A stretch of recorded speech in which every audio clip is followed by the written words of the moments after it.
자, 오늘은 저희가 종려주일이라고 하는 날입니다. 저희 오랜 기간 동안 한 40일의 기간 동안 사순절이라는 걸 지나서 이제 부활주일, 다음 주일이 부활주일이고요.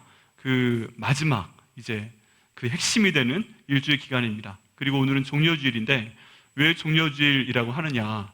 예수님께서 예루살렘에 들어가시는 것을 기념하는 날이에요. 예수님께서 예루살렘에 들어가시는 것을 기념하는데 사람들이 종려나무 가지를 가지고 나와서 흔들면서 예수님을 환영했습니다. 네. 저희가 생각하기에 그래서 종려주일이구나 이렇게 기억하기는 좋은데 저희가 이제 던져야 되는 질문은 뭐냐면 그게 나랑 무슨 상관이 있어? 그렇지 않으세요? 네, 우리가 종려주일 하고 지키고 있는데 벌써 2000년 다 됐다는 얘기인데 200년 전도 모르겠구만. 교회에서는 항상 성경에 있는 얘기 하는데 이거 2000년 정도 된 얘기다. 이게 나랑 무슨 상관이 있지? 예수님께서 오셔서 예루살렘 가보신 분? 가보신 분? 안 계세요? 가보신 분 계시네요. 대부분 안 가보셨네요? 한번 가야 되겠네요. 저희 기도해서. 할렐루야. 네, 예루살렘에 가본 적도 없는데 거기에 예수님께서 들어가실 때 사람들이 종려나무를 들고 와서 흔든 게 나랑 도대체 무슨 상관이야? 이렇게 생각하는 분 안 계세요? 항상 이 말씀 그냥 읽으셨는데 이때쯤 되면 그런가 보다 하고 지나가셨는데 이게 대체 나랑 무슨 상관이야? 네, 이렇게 질문하시는 분이 계실 줄 믿습니다. 뭐 당연합니다. 부끄러우신 거 아니고요. 그리고 그런 질문 던지시는 게 굉장히 당연합니다. 그런데 저희가 여기에서 이 본문의 말씀과 한번 함께 연결시켜 볼 필요가 있어요. 어떤 게 그러냐 하면 오늘 저희가 읽은 본문 말씀 가운데서 16절에 있는 말씀이에요. 중간에 있는 말씀인데 이 말씀을 먼저 한번 읽겠습니다. 이게 저희 말씀의 방향성에 오늘 굉장히 중요한 거예요. 같이 한번 읽겠습니다. 시작. 제자들은 처음에 이 일을 깨닫지 못하였다가 예수께서 영광을 얻으신 후에야 이것이 예수께 대하여 기록된 것임과 사람들이 예수께 이같이 한 것임이 생각났더라 하고 말씀하고 계십니다. 그죠? 지금 이때 예수님의 12제자가 다 여기 있었어요. 예수님과 함께 예루살렘에 들어갔어요. 그죠? 그런데 이 제자들조차도 지금 예수님께서 왜 예루살렘에 들어가시는 건지 정확한 이유를 몰랐다는 거예요. 우리는 알죠. 우리는 지금 압니다. 하나님께서 예수님을 이 땅에 보내셨고 이제 예루살렘에 들어가게 하셨고 종려주일이잖아요. 이제 5일 후에 십자가에 못 박혀 죽게끔 하시고 그를 통해 우리 모든 죄를 다 대신 지게 하시려고 보내신 거고요. 또 3일 만에 다시 살아나게 하셔서 우리를 완전히 용서해 주시려고 예수님 보내신 거예요. 지금 보면 저희가 알아요. 지금 보면. 근데 그 당시에는 예수님 빼고 이 내용에 대해서 깨달은 사람이 아무도 없었어요. 그러니까 여기 사도 요한도 지금 고백하는 거예요. 이 일을 내가 기록은 하고 있습니다. 그런데 이때 당시에조차도 지금 왜 사람들이 종려나무 가지를 들고 환영하는지는 알고 있었는데 예수님께서 왜 멋대가리 없이 어린 나귀를 타고 예루살렘에 들어가시는지 우린 이해하지 못했습니다 하고 고백하는 거예요. 근데 이 고백이요 저희하고도 연결이 됩니다. 내가 지금 교회 나오고 있어요. 어린 시절부터 엄마 아빠 교회 나오시니까 그냥 손 잡고 나왔어요. 그러다 교회에서 맛있는 거 주니까 좋고 수련회 가니까 좋고 해서 나왔어요. 친구들도 이제 뗄래야 뗄 수 없는 관계가 됐어요. 특별한 이유가 없는 난 교회 나가니까 좋아요. 내가 못하는 거 많이 해주고 여름 되면 수련회 간다고 여행도 좀 재밌게 가고 이런 것들이 있을 수 있어요. 그리고 또 오랫동안 계셨던 분들은 이제 교회가 이게 여기 오셔야 또 대화가 되는 사람들이 있으시잖아요. 함께 연배가 돼가시는 분들, 함께 머리가 하얗게 새가져가고 이런 분들을 보시잖아요. 그러니까 그래 일요일은 교회 가야지, 주일이라기보다 일요일은 교회 가야지 이런 마음 갖고 오실 수 있어요. 그러면서 그냥 시간이 흘러가는 겁니다. 그런데 우리가 계속 선포하고 있는 예수님께서 나를 위해 죽으시고 예수님께서 나를 위해 부활하시고 예수님께서 나의 주인이 되셨다, 이 내용들은 나랑 되게 먼 거예요. 그거는 그냥 우리 엄마 아빠가 하는 얘기예요. 그리고 배우자 때문에 솔직히 예수님 믿지 않는데 난 별로 관심 없는데 내 남편이 또는 내 아내가 굳이 가자고 하니까 가정의 평화를 위해서, 이 가정의 평화는 곧 세계 평화가 직결되잖아요. 네, 세계를 지키는 것보다 가정의 평화를 지키는 게 더 힘들다는 얘기도 하잖아요. 그렇기 때문에 가정의 평화를 위해서 내가 주일날 오전에 한번 나가준다. 그리고 오후에는 놀지 뭐 토요일날 놀지. 이렇게 생각해서 나가주시는 분들도 꽤 많으실 거예요. 특별히 이민사회 그런 분들 굉장히 많으세요. 그래서 제가 한번 성경 공부를 인도할 때도 교회 한 20년 가까이 나오신 분이 말씀하시더라고요. 목사님, 우리 아내가 들어가라고 해서 여기 성경 공부 들어갔는데 난 예수님 안 믿어요. 그러시더라고요. 그래서 네 집사님 잘 오셨습니다 했죠. 근데 그게 사실은 그분은 정말 용기가 있으신 거고 우리한테 있는 대다수의 현상일 수 있어요. 가만히 보게 되면 내가 지금 교회 왜 나오는지 몰라요. 내가 지금 여기에 왜 앉아 있는지 몰라요. 내가 밥 먹을 때 왜 기도해야 되는지 몰라요. 내가 주일 헌금 아까 드렸지만 왜 드려야 되는지 몰라요. 안 그래도 요즘 재정이 힘들어 살겠는데 내가 11조를 왜 내야 되는지 이게 몰라요. 그냥 마음에서 우러나오는 게 아니고 그냥 이렇게 묻어가는 거예요. 이제 그런 겁니다. 그렇게 살았을 때는 예수님께서 약속하신 것 중에 하나가 우리 가운데 함께 하신다라는 내용이었는데 이 내용이 우리 가운데 깨달아지지가 않아요. 정말 예수님께서 나와 함께 하시는구나. 예수님께서 내 가정과 함께 하시는구나. 예수님께서 내 직장생활 가운데 함께 하시는구나. 내 사업 가운데 길을 열어주시는구나. 내가 공부하는데 해주시고 우리 애들 공부하는데 진로 가운데 결혼생활 가운데 함께 해주시는구나. 이런 것들이 내 얘기가 아닌 거예요. 그냥 여기는 그냥 일주일에 한 번 오는, 또 목장 모임은 또 한 번 모이는 그런 모임일 수밖에 없는 거예요. 저희가 깨닫지 못하는 거예요. 여러분, 이번 주간 동안에 특별히 그 기도를 해주시면 좋겠어요. 이미 예수님 만나시고 그리고 예수님께서 나를 위해 죽으시고 부활하시고 주인 되셨다. 여기에 대해서 이미 알려주시고 예수님과 1대1로 기도하시면서 교제하시고 응답 받으시는 분들은 괜찮아요. 좋아요. 그냥 그대로 계시면 돼요. 근데 혹시나 이게 나랑 상관이 없는 것 같아. 내가 아무리 생각을 해봐도 솔직히 아주 솔직히 말해서 볼 때 예수님이랑 나랑 상관이 없어. 목사님이 앞에서 말하고 있는 종려주일이고 저기 지금 하고 있는 예수님 십자가의 증인들 2000년 전 사람들이잖아. 그거 지금 나랑 상관이 없어. 이렇게 생각하시는 분들은요, 이번 주에 특별히 오늘부터 집중하시기 바랍니다. 뭐에 집중하시냐 하면 하나님 깨닫게 하여 주옵소서. 하나님 알려주옵소서. 정말 예수님과 제가 멀리 있는 그런 관계가 아니라 1대1 관계라는 거 알게 하여 주옵소서. 여러분, 이게 얼마나 대단한 거냐 하면요, 저희가 한 나라의 대통령님이나 그 옆에 있는 비서실장님도 만나기가 어려워요. 그죠? 전화해도 중간에 얼마나 단계가 많은지. 안 돼요. 그런데 하나님은 하나님이신데 저희가 기도하면, 예수님 이름으로 기도하면 바로 연결되고 예수님께서 저희 기도를 중보기도 해주시고 그 예수님의 영이신 성령께서 우리 안에 계셔서 우리와 이미 함께 하신다는 거예요. 근데 문제가 뭐예요? 내가 기도 안 한다는 거죠. 내가 그걸 인정하지 않는 거예요. 내가 그 연결성에 대해서 생각하지 않는 거예요. 그러니까 교회 나오는 게 때론 짜증나고 힘들고 밖엔 벚꽃이 피고 있고 벚꽃비가 내리고 있고 개나리가 저렇게 만발한데 나는 왜 지금 여기 와서 앉아 있는 거야? 이런 생각을 하실 수밖에 없어요. 이게 깨달아지지 않으면. 근데 이게 깨달아지는 거라고 했잖아요. 깨닫게 하시는 분이 있어요. 그분이 누구예요? 성령 하나님이세요. 그러니까 내가 안간 힘을 써도 성령께서 이걸 나한테 깨닫게 하시지 않으면 안 되는 거예요. 그러니까 저희가 기도해야 돼요. 성령 하나님 깨닫게 하여 주시옵소서. 깨닫게 하여 주시옵소서. 이렇게 저희가 기도를 할 때야 비로소 예수님과 저희의 관계가 보이게 되고 그리고 열릴 줄 믿습니다. 그런 거에 대한 표현이요, 저는 안개라고 생각을 합니다. 안개. 가끔 안개 끼잖아요. 근데 저희 삶 가운데도 예수님과 저희 사이에 벽이 아니라 가끔 안개가 낀 걸로 생각했으면 좋겠어요. 안개. 때가 되면 바람을 불게 하시든 아니면 기온에 대한 어떤 변화를 주시던 이 안개가 다 거치도록 하여 주옵소서. 하나님과 저희 사이에 맡고 있는 이 안개가 다 거치게 하여 주옵소서. 저희 삶 가운데 몸에 대한, 건강에 대한 어려움도 있잖아요. 하나님, 이 어려움들이 다 어느새 안개처럼 거쳐서 내가 아팠어? 예수님 이름으로 기도했더니 치료해 주시네. 나한테 재정적인 문제가 있는데 안개처럼 이렇게 갈 바를 알지 못하고 이 돈은 어디에서 또 해가지고 막아야 되나, 이 돈은 어떻게 써야 되나 막 그러고 있는데 예수님께 기도했더니 주인 되신 그분께 갑자기 뭔가 변화가 생기더니 안개처럼 거쳐서 그냥 다 해결이 돼버리는, 우리 관계 가운데, 직장 가운데, 또 사업 가운데 어떤 어려움이 있는데 안개처럼 참 앞을 가로막고 있어서 내 한 발짝 앞도 디디기 힘든데 저 세 발짝 앞은 절벽 아니야?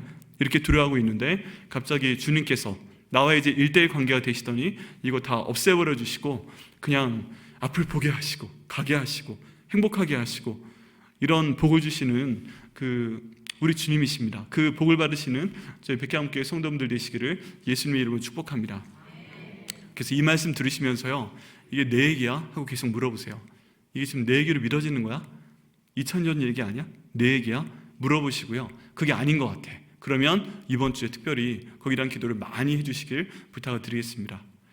오늘 본문 말씀 가운데 나오고요. 또 이번 주에 예수님의 십자가 증인들에 대해서 특별 말씀 사경회를 엽니다. 여기 제가 1월 달에 부임해서 벌써 3번째 말씀 사경이에요. 많이 열죠. 한 달에 한 번 하는 것 같아요. 신년 한 번 열었고 느헤미야 기도했고 이번에 또 고난주간인데요. 이번에는 예수님의 부활을 지켜봤던 5사람에 대해 나눠보고자 합니다. 본디오 빌라도가 있고요, 베드로가 있고요, 아리마대 요셉이 있고요, 구레네 시몬이 있고요, 그리고 여자들이 있습니다. 여자분들. 이분들이 어떤 관점으로 예수님의 고난을 직접 보고 체험을 했나, 그 내용에 대해서 함께 나눠보고자 합니다. 그러니까 기도해 주시고 이 기간 동안 참석해 주시면 감사하겠습니다. 종려주일로 돌아와서요, 이제 종려주일입니다. 예수님께서 그동안 많은 일을 행하셨어요. 지금 본문이 요한복음 12장이 있잖아요. 그러면 1장부터 11장까지 많은 일들이 생겼습니다. 어떤 일들이 있었냐면요, 예수님께서 병든 사람들을 고치셨어요. 그리고 예수님께서 죽은 사람을 살려내셨어요. 예수님께서 바다 위를 걸으셨어요. 예수님께서 떡 5개와 물고기 2마리로 남자만 5,000명을 먹이셨어요. 거기에 여자 애리까지 하면 한 2만 명 먹이셨을 수도 있어요. 그런 기적을 행하셨어요. 그리고 바로 여기 12장 전에는 나사로를 살리셨어요. 그것도 그냥 살리신 게 아니라 지금 딱 죽었는데 숨이 지금 멎었어? 그래서 막 인공호흡을 해가지고 살린 그런 게 아니라 죽은 지 나흘이나 돼서 무덤 가운데 넣어놔서 지금 썩고 있는 단계예요. 여러분, 유대의 모든 환경은요, 나흘쯤 되면 시체의 얼굴, 눈, 코, 입 형체를 알아볼 수가 없는 그런 상황이에요. 그런 상황인데 나사로야 나오라 하고 불렀더니 이 나사로가 무슨 공포영화의 한 장면처럼 그냥 몸에 붕대를 감고 나온 거예요, 세상에. 근데 이걸 마을 사람들이 다 봤어요. 여동생 되는 마리아, 마르다 이런 사람들은 이게 어떻게 된 일이야? 예수님, 저기 나사로가 지금 살아나는 게 아니라 나중에 부활할 때, 심판 때 그때 살아날 줄 믿습니다. 이렇게 믿음 좋은 척하면서 고백을 했는데 사실은 지금은 못 살리잖아요. 그런 얘기 한 거예요. 그 내용을 제안을 했던 거죠. 그런데 살아나왔어요. 이런 상태 가운데서 이제 예수님께서 마지막 단계로 예루살렘에 가서 복음을 전하려고 하십니다. 마지막으로 복음을 전하시고 이제 닷새 후에 십자가에 못 박혀 돌아가시고 그 다음에 이제 부활하시는 거예요. 저희 제자 훈련 받으신 장로님들, 권사님들, 그리고 수요 여성 향수예배 나오시는 분들은 제가 말씀을 드렸지만 요세푸스가 기록하기를 예수님께서 돌아가신 날이 몇 년 몇 월 며칠이에요? 네, 33년 4월 3일이죠. 네, 금요일. 그 다음에 4월 5일. 우리 식으로 하면 식목일날 예수님께서 부활하셨다고 돼 있죠. 네, 로마의 자금을 받아서 유대 역사를 기록한 요세푸스가 이 내용을 기록을 했는데 지금 이 책에 있는 내용이 안 없어진 이유가 뭐라고 말씀드렸어요? 뭐냐 하면 역사적 사실이기 때문에. 이게 거짓말이라고 증명해보시오 하고 보냈는데 그 당시에 요세푸스 당시에 로마 학자들이 이거를 거부하기 위해서 모든 증거를 수집했는데 예수님께서 부활하신 게 확실하다, 이 증거가 너무 많아서 이 내용을 지울 수 없었다는 거예요. 역사적인 사실입니다. 예수님 정말 부활하셨어요. 근데 그걸 위해서 지금 예수님께서 예루살렘에 이제 들어가신 겁니다. 그런데 사람들의 반응이 어때요? 굉장히 뜨거워요. 예수라는 분이 온단 말이야? 앞에서 했던 그 모든 것들을 했단 말이야?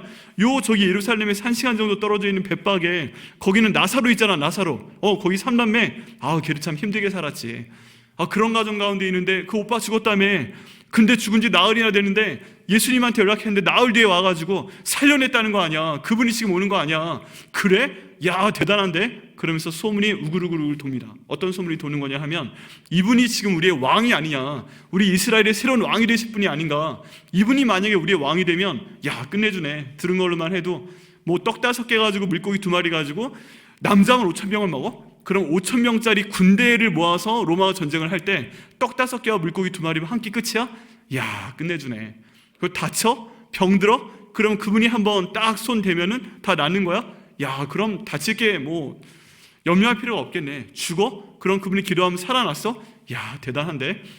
우린 지금 바다에서는 못 싸우는데 예수님은 갈릴리 호수 바다를 걸었다면서, 그것도 가장 힘든 파도가 몰아치는 시간에 그럼 이제 그분께서 우리한테 능력을 주시면 로마 사람들이 배 타고 우리한테 전쟁하려고 올 때 우린 그냥 바다를 걸어서 싸워 이기는 거야? 야, 드디어 이제 우리가 로마의 압제를 벗어나는 것을 넘어서서 정복할 수 있겠다. 이대로 가면.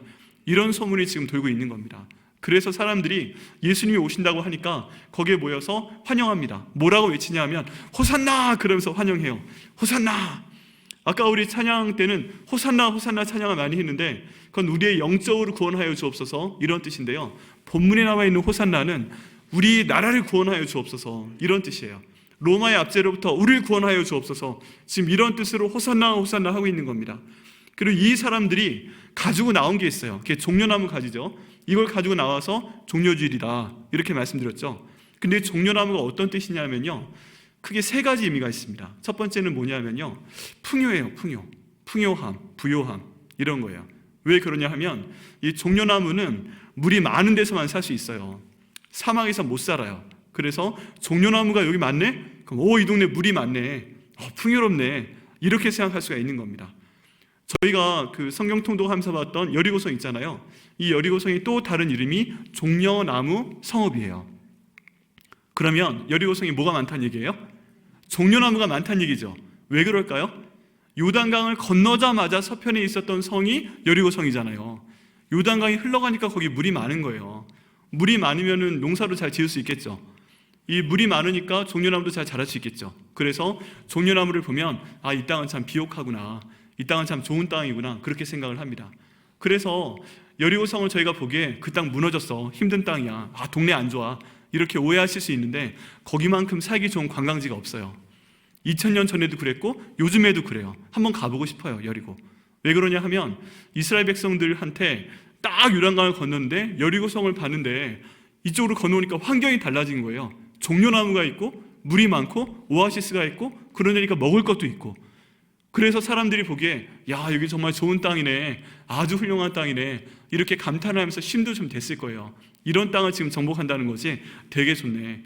풍요와 부유의 상징, 이게 첫 번째 종려나무의 의미입니다. 두 번째는 뭐냐 하면 이 종려나무의 열매가 맛있어요.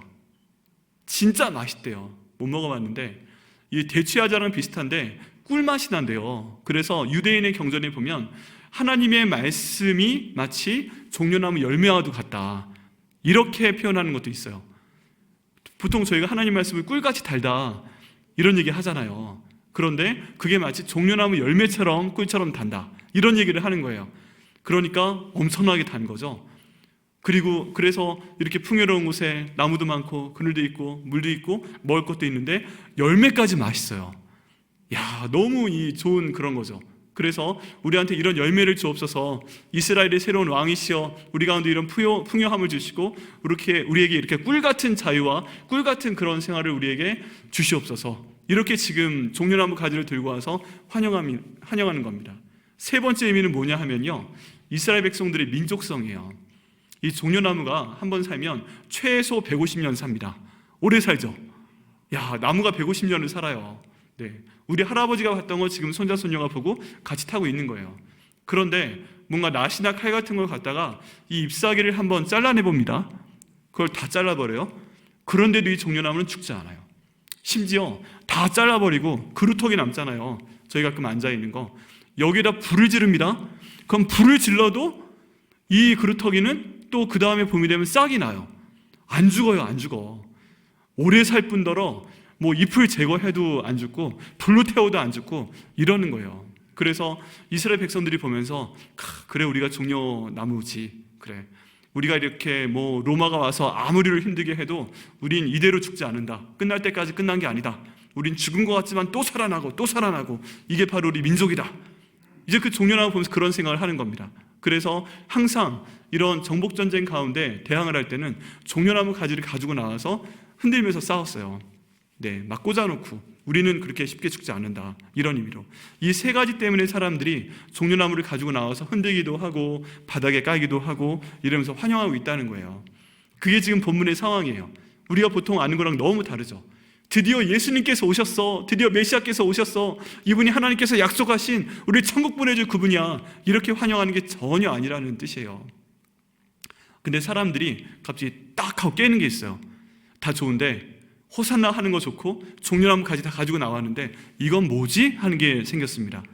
그게 뭐냐 하면 이 양반이 어린 나귀를 타고 오시는 거예요. 지금 보통 왕자, 그럼 저희가 생각하는 이때 타고 들어가는 건 뭐예요? 영화에서 보면 백마죠, 백마. 그냥 말도 아니고 백마. 네, 그리고서 멋있게 갑옷을 딱 입고 월계관 멋있는 투 같은 거 딱 쓰고 칼판 쫙 있는 거 막 닦아가지고 밤새 닦아서 쫙 한 다음에 지금 멋있게 들어가면 우와 하고 지금 환영을 해야 될 거 아니에요. 근데 그런 게 아니라, 그리고 수행원들 옆에서 멋있게 차려입고 딱 따르고 있고, 그 사람도 중요하지만 옆에 있는 수행원도 뭔가 좀 때깔이 좋아야 보기에 멋있어야 멋있어 보이잖아요. 네, 그런데 지금 예수님 곁에 있는 사람들은 때깔이 어때요? 일단 베드로, 안드레, 야고보, 그 사람하고 오래 몰라도 딱 보면 느낌이라는 게 있잖아요. 여기 베드로, 안드레, 야고보가 예수님하고 가장 가까운 제자들이었는데 원래 직업이 뭐예요? 어부는 바다에서 고기 잡느라고 몸과 마음이 다 거칠어져 있다고 그랬죠. 그래서 야고보와 요한의 별명이 뭐예요? 우레의 아들. 왜 그래요? 입만 열면 큰 소리를 빵빵빵 내는데 표현도 얼마나 듣기 싫은지 지옥의 문이 열리는 것 같아요.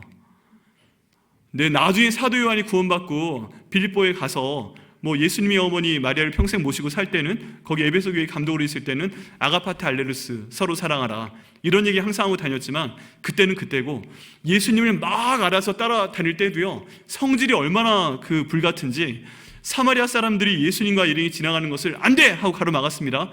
그러니까 막 자기 성질을 끌어가지고 못 이겨 하다가, 야, 예수님, 제가 지금 하나님께 기도해서 하늘에서 불을 쫙 내려서 저것들 다 태워버리게 해달라고 부탁을 드릴까요?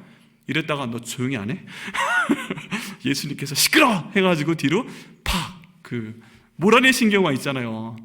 이게 예수님하고 같이 있어도 성질이 쉽게 변하지 않나 봐요. 나중에 변하지. 근데 지금 야고보와 요한이 이 정도였다는 얘기죠. 입만 열면 불이 나가고, 입만 열면 지옥의 문이 열리고, 듣는 사람 괴롭게 하고. 베드로, 기분 나쁘니까 일단 칼을 빼서 겟세마네 동산에서 대제사장 좀 말고의 귀부터 치고 난 다음에 무슨 일이야? 하고 물어보잖아요. 일단 사고 치고 해결하기, 이런 스타일. 그런 사람들이 딱 어깨로 가고, 마치 나이트클럽 앞에 있는 바운서처럼 이렇게 가고 있으니까 사람들이, 왕은 왕이라는데 지금 저 옆에 있는 사람들이 왜 그래? 분위기 쎄하네.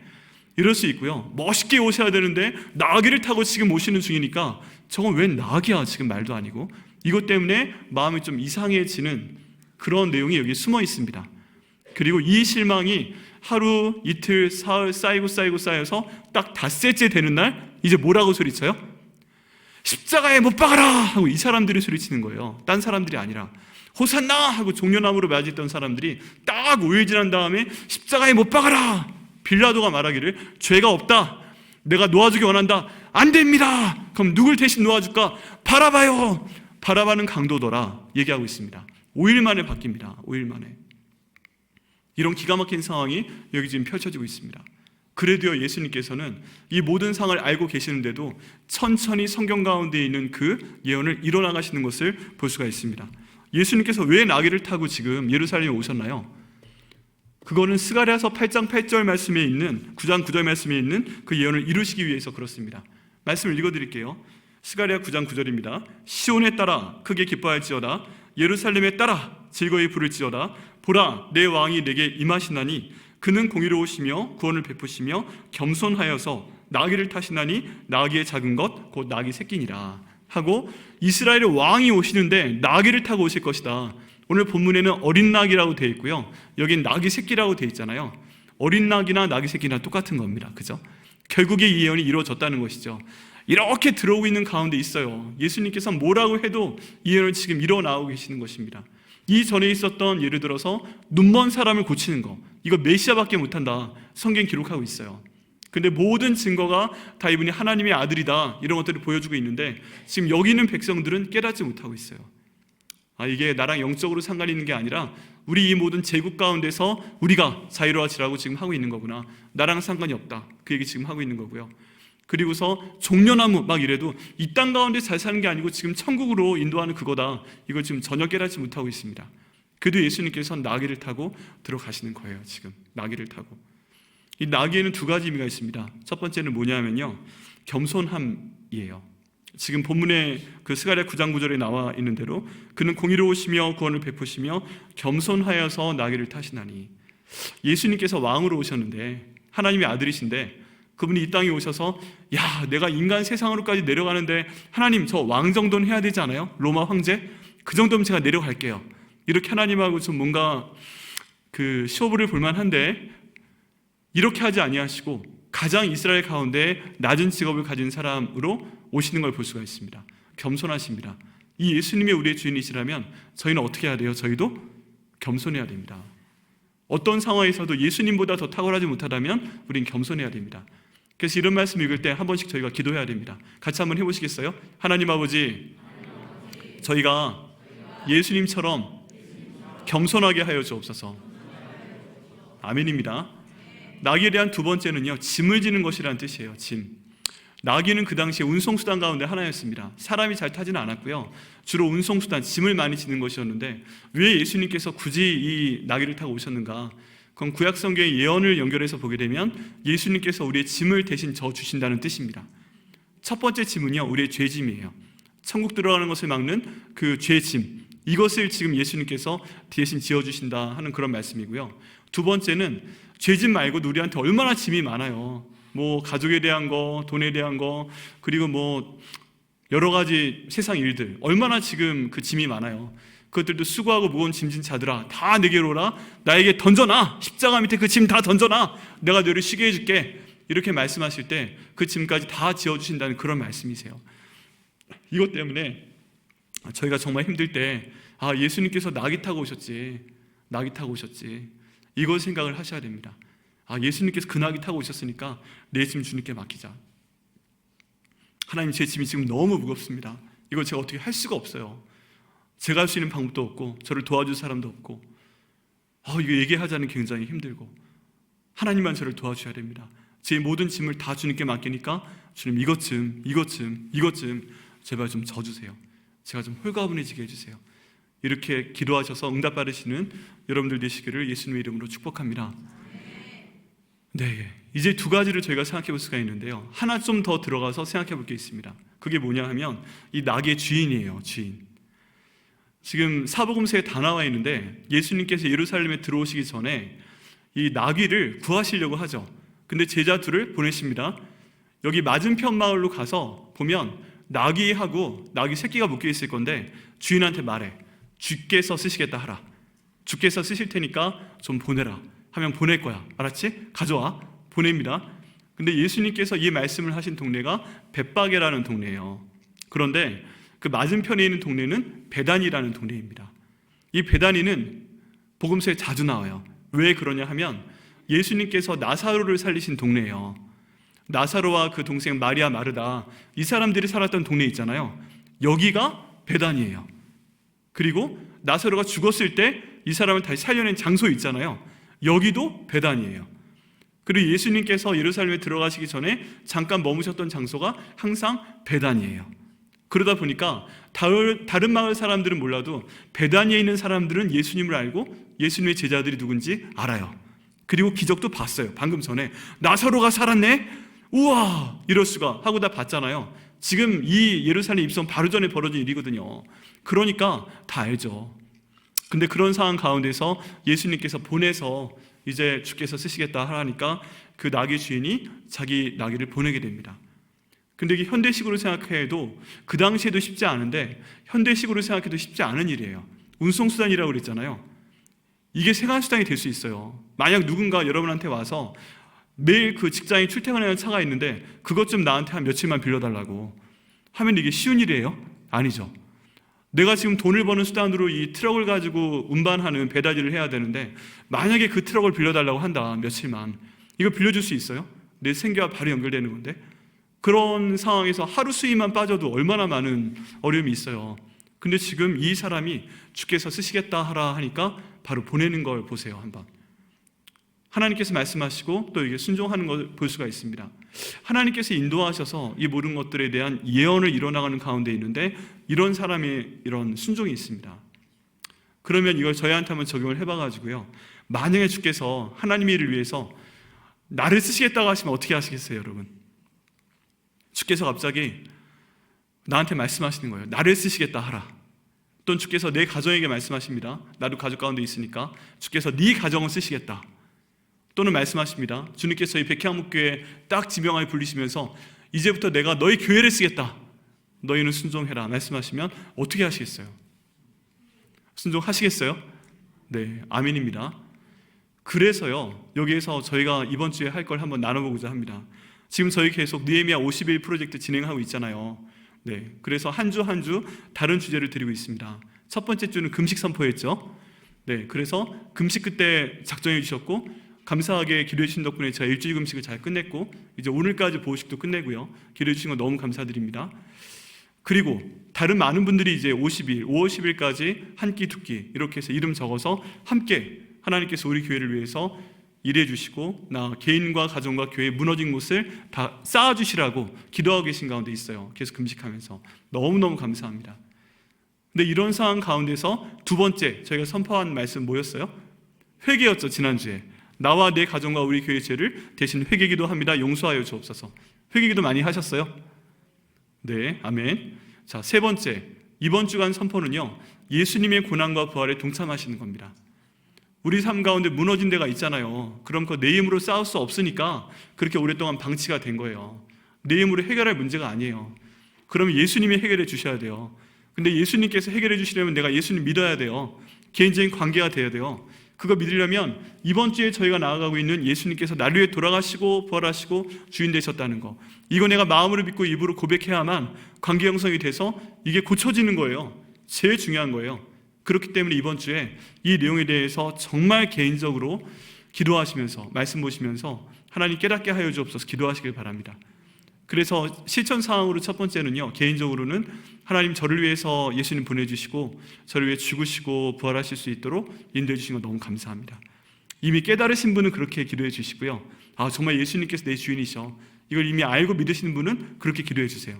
근데 나는 아직 모르겠는데, 아직 모르겠어, 그건 아직 나는 아니야, 그러신 분들은 기도하셔야 돼요.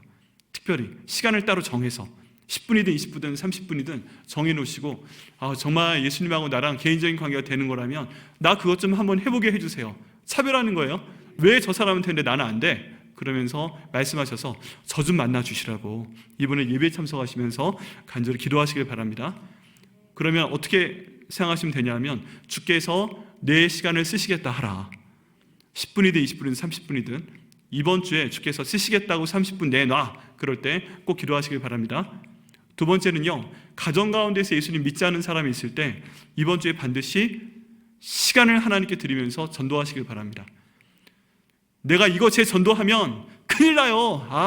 안 그래도 잠잠하게 잘 가고 있는데 예수 얘기만 나오면, 예를 들어서 당신처럼 살 거면 난 예수 안 믿겠어요. 내가 왜 예수 안 믿는데, 이런 얘기 나와도 그거는 내 잘못이고 자존심 팍 죽이시고 그건 내가 문제인 거고 예수님은 아니야. 예수님 믿어. 이렇게 사과하시면서 한번 해주세요. 딱 죽이시고, 그래서 예수라는 이름이 그 마음에 딱 들어갈 수 있도록 그렇게 기도해 주세요. 주께서 그 언어를 쓰시겠다 하라. 주께서 그 시간을 쓰시겠다 하라. 그러실 때 주님께 한번 드려보시기를 바랍니다. 그래서 그게 쌓여서 결국 그분이 예수님 믿게 되는 거예요. 세 번째 저희 교회입니다. 하나님께서 저희 백향목교회 쓰시기 위해서 지금 많은 것들을 행하시고 계신 줄 믿습니다. 지난 용인에만 50년 있었잖아요. 얼마나 많은 영혼들 구원하셨겠어요. 저희 교회 지나간 분들만 명단을 모아보니까 1000명이 넘더라니까요. 하나님 그분들 다 주께서 잘 사용하시면 감사합니다. 근데 이제 다시 한번 주께서 쓰시겠다 하라 이렇게 말씀하실 때 주여 마음껏 쓰시옵소서 라고 내어드리기 전에 저희가 준비해야 될 것들이 좀 보입니다. 몇 분의 말씀도 듣고 새 가족의 말씀도 듣고 그러다 보니까 저희 교회 가운데 주께서 쓰셔야 되는데 이런 점들이 좀 보완이 되면 저 잘 쓰실 수 있겠다 하는 내용들이 그 세 번째 페이지 교회를 위한 기도 제목 가운데 나와 있습니다. 느헤미야 기도 때로 말씀드린 거고요. 우리 본당에 대한 예를 들어 강단이라든지 강대상 그리고 저희 화면 16년 동안 한 번도 교체한 적이 없어요. 그래서 요즘에 좋은 교회 건축한 데가 엄청나게 많이 있는데 와서 본당을 보면 옛날 스타일이에요. 그리고 화면도 요즘에 유튜브를 통해서 CD가 없잖아요. 차에 CD 꽂는 데가 별로 없어서 그렇게 전도가 안 되는데 유튜브 보고 전도하는 건데 유튜브 화질이 떨어져요. 색감이 너무 떨어져요. 소리가 잘 안 들려요. 소리가 좀 너무 안 좋은 경향이 있어요. 등등. 이런 것들 때문에 만약에 하나님을 하는데 뭔가 좀 주께서 쓰시는데 어려움이 있다면 주님 이번에 바꿔주옵소서 하고 기도하고 있습니다. 그래서 다음 주에 고난주간 특별 기도회 할 때 저희가 드린 모든 헌금은 거기 저희가 우선순위를 적어놨어요. 우선순위가 한 10개, 15개 되는데 비용이 돼야 그걸 교체할 수 있습니다. 그래서 그 비용을 채워주시는 대로 저희가 분당 먼저 리모델링을 조금씩 진행하려고 합니다. 그래서 하나님 저에게 쓰실 때 주께서 저에게 쓰시겠다 하라, 영혼 구원하고 제대 삼는데 쓰시겠다 하라 말씀하실 때 저희가 좀 더 자유롭게 마음껏 드릴 수 있도록 준비하고 있는 가운데 있습니다. 여러분, 이번 주 가운데 주께서 쓰시겠다 하라, 개인과 가정과 교회 가운데 말씀하실 때 그 말씀 가운데 기도하시고 주님 그럼 제가 한번 순종해 보겠습니다, 이렇게 기도하시고 순종하시길 바랍니다. 그 다음 단계 가운데 보게 되면요, 이제 기가 막힌 말이 있습니다. 아까 읽었던 말씀이에요. 사람들이 지금 이 상황이 뭔지 깨닫지 못하는 거예요. 예수님께서 오셨는데 메시아로 환영하는 게 아니고 제자들도 나귀를 지금 타고 오시는데 메시아로 안 봐요. 아무도 몰라요. 예수님 되게 이러셨을 거예요. 내가 계속 말해도 아무도 지금 내가 메시아로 오는 걸 인정하는 사람이 없어요. 그리고 사람들이 요구하는 건 표적이에요. 표적, 기적. 나사로를 저 사람이 살렸어, 누군가 증언합니다. 그러니까 그거 보려고 사람들이 몰려듭니다. 나사로도 지금 옆에 같이 들어오고 있습니다. 되게 신기하네, 그런 사람이란 말이지. 지금 이런 세상적인 관점으로 예수님 평가하고 있고요. 그리고 이 가운데 들어와서 바리새인들도 봐라, 지금 성경 가운데 다 맞아도 우리가 원하는 왕 스타일은 저게 아니잖아. 그러니까 그냥 그때부터 죽이려고 마음을 먹습니다. 애초에 모든 게 하나님 방향으로 돌아가는 게 하나도 없어요. 아무도 몰라요, 예수님이 예수님이라는 거를. 여러분, 저희 인생 가운데 가장 중요한 것이 딱 3가지 표현으로 정리됩니다. 첫 번째는 같이 한번 따라해 보시겠어요? 하나님은 하나님이십니다. 예수님은 예수님이십니다. 성령님은 성령님이십니다. 하나님이 하나님 되게 하시고요, 예수님 예수님 되게 하시고요, 성령님 성령님 되게 하시는 게 저희 인생 가운데 가장 큰 일입니다. 이게 잡히면 그 다음은 하나님이 하실 줄 믿습니다. 여러분, 오늘 이 내용 가운데 저희가 이제 다시 한번 처음으로 돌아가서요, 하나님께서 깨닫게 해주셔야 됩니다. 이 모든 내용이 나와 관계없는 얘기가 아니라 교회의 그 역사 때문에 지나가는 그런 때가 아니라 주님, 이 말씀이 제 말씀 될 수 있도록 인도하여 주옵소서. 아버지, 이 사람들이 나중에 예수님 부활하신 다음에 깨닫게 되었는데 이번 주에 알게 하여 주옵소서. 예수님 저를 위해 돌아가신 거 맞습니다. 예수님 저를 위해 부활하신 거 맞습니다. 예수님 제 주인 되신 거 맞습니다. 이번 주에 깨닫게 하시고 진짜 알게 하시고 주님 고백할 수 있도록 인도하여 주옵소서. 이렇게 기도하시고요, 응답 받으시는 여러분들 되시기를 예수님의 이름으로 축복합니다.